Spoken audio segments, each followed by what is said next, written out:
नमस्कार, आपण पाहतात युगांधार महाराष्ट्र न्यूज. पाहुयाचे काय ठळक घडामोडी बातमी अंबरनाथमध्ये. अंबरनाथमधील ओडोळ गावातून वाहणाऱ्या वालधुरी नदीपात्रात अज्ञात व्यक्तीच्या कुजलेल्या मृतदेह आढळला. पुरुष जातीचा मृतदेह असून मृतदेहाची ओळख अद्याप पटलेली नाही. या घटनेमुळे परिसरात एकच खळबळ उडाली आहे.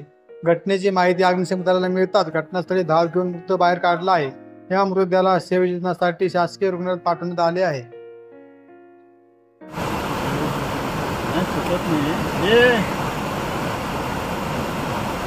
वाघमारे साहेब, ते ओढाचा तोंडाला लागेल.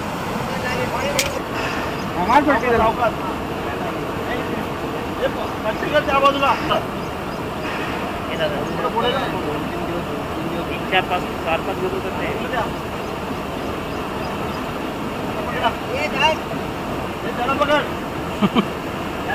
तुम्ही